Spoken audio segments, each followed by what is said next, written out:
સર્વે જાણો છો એમ આગામી ટૂંક સમયમાં આપણે લીલી પરિક્રમા યોજવા માટેનું સંપૂર્ણ આયોજન કરી લીધું હતું.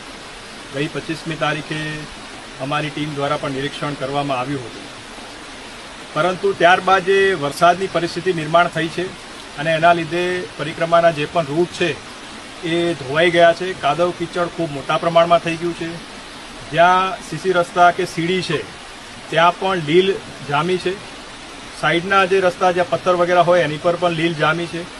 એટલે આ પરિસ્થિતિમાં લોકો માટે આ રૂટ ઉપર ચાલવું ખરેખર ખૂબ જ કઠિન થઈ ગયું. જો મોટી સંખ્યામાં લોકો અંદર જાય અને ફસાય તો તંત્ર માટે પણ એમને બચાવવા માટેની ખૂબ મોટી મુશ્કેલી સર્જાઈ શકે છે. એટલે જે છેલ્લી પ્રેસ કોન્ફરન્સ કરી હતી ત્યારે મેં આપ સર્વેને જણાવ્યું હતું કે આપણે 31 તારીખ સુધી આમાં રાહ જોઈએ, ત્યારબાદ જે પરિસ્થિતિ હોય એ જોઈ અને નિર્ણય કરશું. એટલે આજે 31 તારીખે આપણે સ્થાનિક પૂજ્ય સાધુ સંતો, આપણા એમપી શ્રી, એમએલએ શ્રી, ઉતારા મંડળના પ્રતિનિધિશ્રી, અધિકારીગણ તમામ સાથે આજે એક રૂટનું ઇન્સ્પેક્શન કર્યું અને એના આધારે જણાય છે કે પરિસ્થિતિ ખરેખર ખૂબ વિકટ છે.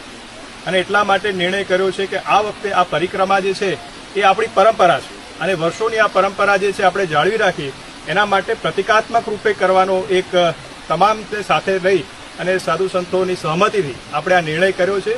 એટલે મારી ખાસ વિનંતી છે કે આ વખતે આપણે આ પરિક્રમાને માત્ર પ્રતિકાત્મક રૂપે જ કરીએ અને જે પણ લોકો આમાં આ પરિક્રમામાં આવવાનું આયોજન કરી રહ્યા હતા એમને મારી બે હાથ જોડીને નમ્ર વિનંતી છે કે આપ આ આયોજન છે એ હાલ પૂરતું જે છે એ આ વર્ષ પૂરતું આપ ટાળશો અને અત્રે જે વહીવટીતંત્ર વ્યવસ્થા કરે છે, જે વ્યવસ્થા ઊભી કરી રહ્યા છે એમાં આપને સહકાર આપશો એવી મારી આપ સર્વેને નમ્ર વિનંતી.